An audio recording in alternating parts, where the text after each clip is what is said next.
Հարգելի լրագրողներ, շնորհակալ եմ, ուզում եմ ձեր միջոցով հայտարարություն անել եւ դիմել ազգային ժողովի բոլոր падգամավորներին ու նաեւ սրա մասին տեղեկացնել մեր հանրությանը։ Ուրեմն ունենք նման խնդիր, ունենք ազգությամբ եզդի Հայաստանի Հանրապետության քաղաքացի տղա, ով 27 տարին լռնալուց հետո 2025 թվականին վերադարձել է Հայաստան, որպեսզի վճարի 8 միլիոն դրամ եւ ծառայի 1 ամիս, այսպիսով կատարի իր պարտավորությունը, բաց թողած ծառայությունը լրացնի ծառայելով, սակայն օրենքը նրան թույլ չի տվել անցնել պարտադիր զինվորական ծառայություն, որտեղ 2025 թվականին դեռևս այդ պահին գործող օրենքով սահմանվում էր, որ օրենքից կարող են օգտվել այն անձինք, ում 27 տարին լրացել է օրենքի ընդունման պահին, այսինքն 24 թվականին։ Դրանից հետո մենք 2026 թվականի հունվարին փոխել ենք եւ այդ կարգավորումը հանել ենք, ով երբ դառնա 27 տարեկան, կարող է վերադառնալ, ծառայել եւ կամ վճարելով ազատվել քրեական պատասխանատվությունից։ Սակայն այս տղան 2025 թվականի դեկտեմբերից գտնվում է կալանքի մեջ անազատության մեջ եւ իր պատիժն է կրում արդեն 7 ամիս ժամկետով։ Հիմա այդ տղաները, ովքեր խուսափել են պարտադիր զինվորական ծառայությունից, իր նույն տարիքում գտնվող հնարավորություն ունեն վերադառնալ, վճարել կամ ծառայելով մարել իրենց պարտքը եւ չդատապարտվել, բայց այս տղան եւ նրա նման եւս 16 տղաներ չեն ունեցել հնարավորություն ծառայությունով մարելու իրենց պարտավորությունը եւ այսօր գտնվում են կալանքի մեջ անազատության վայրում։ Ես սրա մասով նաեւ տվյալ քաղաքացու եղբայրը դիմել է վարչապետին քարոզարշավի ժամանակ, ես կազմել եմ օրենքի նախագիծ, ըստ որի բացի հետախուզվողներից նաև կալանքի մեջ գտնվող տղաները կարող են օգտվել այս կետից, այսինքն ծառայելով մարել իրենց պարտքը եւ ազատվել պատժի հետագա կրումից։ Հիմա կառավարությունում հարցը ստացել է դրական եզրակացություն, բայց չի ներառվել այս արտահերթ նիստերի օրակարգում Անդրանիկ Քոչարյանի դեմ կարծիք ունենալով պայմանավորված։ Ես սրա մասով, սրա համար ես հիմա խնդրում եմ ազգային ժողովի падգամավորներին ստորագրել, ես հիմա ստորագրելու համար անհրաժեշտ փաստաթղթերը հավաքել եմ, ես ստորագրը հավաք եմ անում, խնդրում եմ իմ գործընկեր падգամավորներին միանալ, որպեսզի մենք կարողանանք արտահերթ նիստ անել այս հարցը քննարկելու համար մեր մյուս արտահերթ նիստը ավարտվելուց հետո, այսինքն վաղը մենք ունենք արտահերթ նիստ, դրա ավարտվելուց հետո եւս մեկ նիստ ունենք եւ այս հարցը լուծենք։ Սա հնարավորություն կտա մեր տղաներին, ովքեր 16 տղաներին, ովքեր այսօր գտնվում են անազատության մեջ, կոնկրետ այս տղան 6 ամիս, 7 ամիս ժամկետով արդեն անազատության մեջ է, կկարողանա ծառայությունով իր պարտքը մարել եւ այսպիսով ազատվել պատժի հետագա կրումից, ինչը նաեւ բխում է արդարության վերականգնման սկզբունքից եւ ինչու եմ սա համարում, որ պետք է արտահերթ արվի, որովհետեւ եթե չանենք արտահերթ, այս հարցը դուրս կմնա այս ազգային ժողովի օրակարգից եւ հնարավորություն չենք ունենա այն ընդունել։ Ես եւս մեկ անգամ խնդրում եմ եւ մեր քաղաքացիներին, ովքեր կողմ են եւ մարդասիրական թե պետական շահի առումով կողմ են նախագծին, խնդրեմ, որպեսզի տարածեն եւ ուղարկեն իրենց ծանոթ падգամավորներին, խնդրելով, որպեսզի նրանք նույնպես ստորագրեն եւ միանան այս ստորագրավակին, որպեսզի հնարավորություն լինի հարցը լուծել։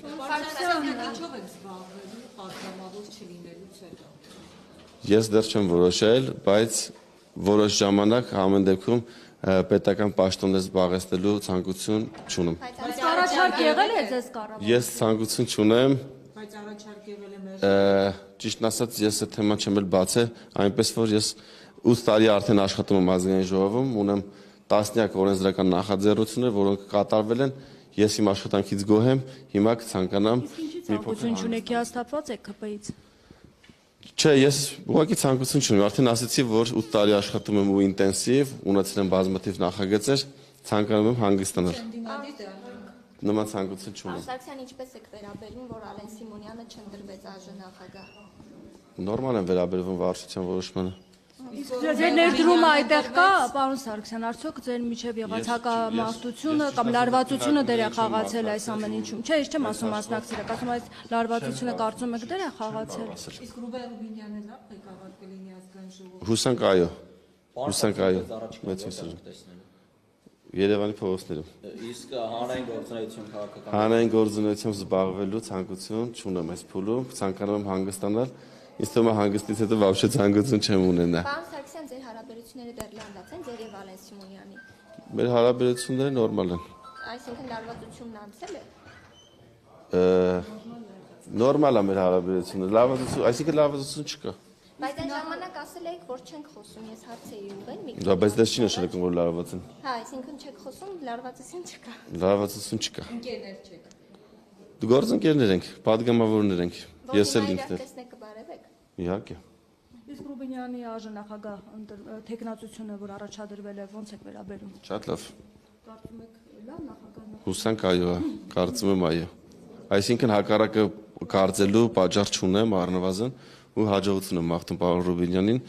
իշահ մեր պետության։ Պարոն Սարգսյան, դուք ասում եք ոչ մի տեղից չեք տեսնելու, ես դադար եմ վերցնում ժամանակավորապես, քաղաքական դաշտում նկատի ունեմ, բայց ամեն դեպքում դուք նախաձեռնություններով եք հանդես գալիս, ասում եք բանակում լուրջ խնդիրներ կան, դուք ստանձնել եք այդ պարտավորությունը, ինչու այս դեպքում չեք ուզում ձեր ներդրումն ունենալ, ձեր խորհուրդները հաշվի չեն առնվում թիմի կողմից եւ վիրավորված եք այդ առումով։ Ունեցել, դա արել եմ, որքան հնարավոր է եղել դա անելու փակ դռների հետևում առանց հրապարակային, դա փորձել եմ անել ու բազմաթիվ խնդիրներ ստացվել են այդ ճանապարհով, այն բայց սկսած երբ ոչ հրապարակային սպառվել է արդյունքի հասնելու ճանապարհներն ու միջոցները, սկսել եմ դրա մասին բարձրաձայնել, որպեսզի գոնե դրանից հետո մեր գործընկերները իրար գան ու որևէ գործ անեն մեր ժողովրդի համար։ Եղել է հարցեր, որ լուծվել է հրապարակելուց հետո, եղել են հարցեր, որ ցավոք մինչև այս պահ չեն լուծվել։ Ձեր առաջարկությունները, որոնք բարբերաբար ներկայացնում եք նաև ամբողջների տեսքով, արձագանքներ կան։ Օրինակ կազինոների ինքնարգելափակման միջոցի օրենքը գիտեք ընդունվել է, մոտորերս այն արդեն կգործի,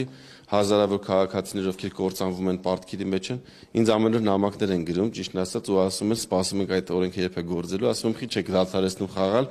ասում են, չենք կարողանում, վարակված ենք այդ մոլուցկով տարեք, դա ինքը իրականում հիվանդություն է,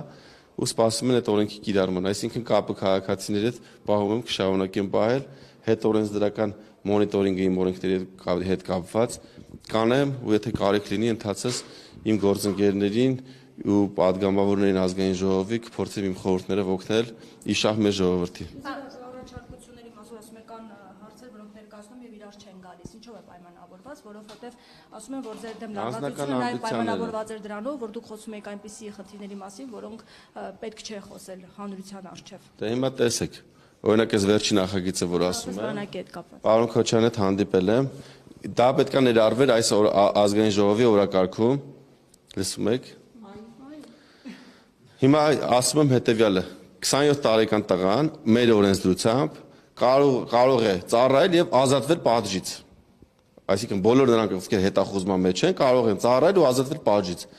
Ասում եմ նույն հնարավորությունը տանք նաեւ պատիժը կրողին։ Այսինքն նույն հոդվածով, եթե հետախուզվողը փախածը կոպիտ ասած այն մարդով Հայաստանից դուրս է գտնվում տարիներով, կարող է օգտվել այս հնարավորությունից, բայց այն անձը, ով կամավոր եկել ներկայացել է, հիմա գտնվում է անազատության մեջ, չի կարող օգտվել։ Այսինքն տանք նրան ծառայելու հնարավորություն, համինքը կշահի, դեռ պետքա տարօրքես նստի, չի նստի, պետությունը ամեն ամիս իր վրա 300,000 դրամ սննդի գումար է ծախսում եւ այլ ծախսեր անում, այդ ծախսերը չի անի, մի բան է պետությունը օգուտ կստանա, այսինքն կստանա հավելյալ զինծառայող, հետագայում հավելյալ պահեստազորայինում կկանչի 25-օրյա հավաքների եւ ֆինանսական մուտքեր, այսինքն կվճարես քաղաքացին։ Այսինքն պետության շահը միանշանակ է, պետությունը համ ծախսերից նա կրճատվում, համ հավելյալ զինվոր ու փող ունենում։ Պարոն Քոչարյանը չեմ ուզում։ Ասում եմ, բայց քո համար չի։ Այնպես չէ գումարը քեզ են տալու կամ այդ զինծառայողը քո զինծառայողն է։ Մեր պետության շահը ասում է, որ մեզ պետք է ավել զինծառայող, ավելի քիչ կալանավոր ու ավել ֆինանսական միջոցներ։ Ինչու ես դեմ, ասում եմ դեմ եմ։ Ու առանց հիմնավորման հարցը չի ներառվել, այսինքն այս ստորագրավակը հիմա որ ես անում եմ, սրա կարիքը չէր լինի, որտեվ փոխվարչապետի մոտ քննարկումների արդյունքում կառավարությունը տվել է դրական եզրակացություն, կա կոմիտեի դրական եզրակացությունը, խոսել եմ վարչապետի աշխատակազմի ղեկավարի հետ, խնդրել եմ, որպեսզի հարցը ներառվի այս արտահերթ նիստում, տվել է իր համաձայնությունը, հետագայում քանի որ պարզվել է պարոն Քոչարյանը առանց պատճառի դեմ է, չի ներառվել։ Հիմա ես դրա համար խնդրում եմ, այսինքն լրացուցիչ աշխատանք եմ անում, լրացուցիչ ստորագրահավաք եմ հիմա անում, մեր падգամավորներն լրացուցիչ պիտի էլի գան արտահերթ նիստի, մի անձի քմաճուկի պատճառով, ով պետական շահ դրել է մի կողմ, սեփական ամբիցիայով ասել է օրենս դեմ։ Ունեք ինչու այդպես է տրամադրվածությունը ձեր հանդեպ կամ ձեր ներկայացած նախագծերի հանդեպ։ Էսի ես իրանել եմ ասում։ Հիմա մեր ժողովրդին էս ինչ չի պետք է օրենքը։ 16 տղա կա, ովքեր բանակից խուսափել, ծառայությունից խուսափելու համար վերադարձել են, չի տրվել նրանց հնարավորություն ծառայությունով մարելու իրենց պարտքը։ Հիմա ես ուզում եմ տանք։ Ինձ չի պետք։ Պետք է այս տղեկին իրենց ընտանիքի անդամներին ու պետությանը, որ չունենա ավել 16 հոգի կալանավոր, փող չծախսի ու ավել զինվոր ունենա։ Պետությանն է պետք, իրան էլ եմ ասում, ինձ դրանով վատություն չես անում։ Հիմա այս օրենքը որ չընդունվի, դուրս մնա շրջանառությունից։ Իմ կյանքում բան չի փոխվելու։ Բայց պետությունը դուժելու հետ քաղաքացիները դուժելու են։ Ու եթե նախընտրական փուլում բոլոր падգամավորները, բոլոր քաղաքական գործիչները գնում են ամեն քաղաքացու հետևից, չէ՞, ասում ինչ խնդիր ունես, լուծենք, խնդրեմ չունես դու, քո հարցը կքննարկենք։ Հիմա եկել է ընտրությունները անցել է, եկել է հարցը լուծելու ժամանակը։ Բախի չենք լուծում։ Քմաճուկի պատճառով։ Վարչության որոշումը ողջունում եք, թե այնուհանդերձ մտածում եք, որ սխալ որոշում է կայացրել Ալեն Սիմոնյանի։ Ես արդեն պատասխանեցի այդ հարցով, նորմալ է վերաբերվում։ Չեմ քննարկել, իրականում դետալների մեջ չեմ մտել։ Եվ քրական գործ հնարավոր հարուցման մասով կարող է զարգացումներ լինել, ովքեր որ ԿՊ-ից հեռանում են քրական գործերը հարուցում եւ Փաշինյանը ակնարկել էր այդ մասին եւ հարաբերությունները ինչպիսին են Փաշինյանի։ Նորմալ։ Շփվել եք եւ հեռանալուց հետո։ Ես չեմ հեռացել։ Մտադրություն չունեմ։ Իմ հարաբերությունները բոլորի հետ շատ լավ են, նորմալ են։ Մասնավորապես Փաշինյանի հետ։ Ուղղակի չկա նորմալ լավ հարաբերությունների մեջ եմ։ Երբ եք վերջին անգամ նրա հետ խոսել։ Չեմ հիշում։ Իսկ ում հետ հարաբերություններ չկան։ Բոլորի հետ լավ են իմ հարաբերությունները։ Նորմալ է եւ կան մարդիկ, ում հետ հարաբերություններ չկան։ Դե օրինակ կա ինչ-որ փուլ, որ ինչ-որ մարդկանց հետ չեմ շփվում, բայց նորմալ է։ Թշնամիներ չունեմ։ Անդամների մեջ էր խնդիրը։ Խնդիրներ չկան։ Ընդրվել կամ չեկանցել։ Դե վարչության որոշումն է դա եղել, դրա մասին բազմիցս խոսացել ենք։ Պարոն Սարգսյան, Նորմալ են իմ հարաբերությունները բոլորի հետ լավ են։ ում հետ է լարված այդ որ ասել։ Չկա լարված հարաբերություն։ Պարոն Սարգսյան, իսկ այդ որ ասում եք նորմալ են հարաբերությունները նաև վարչապետի հետ, վարչապետի ճեպազրույցը կապված ձեր հայտարարությունների մասով։ Ես այս նույն վայրում դրա մասին արդեն խոսել եմ ու ժամանակավեր է արդեն։ Շնորհակալ եմ շատ։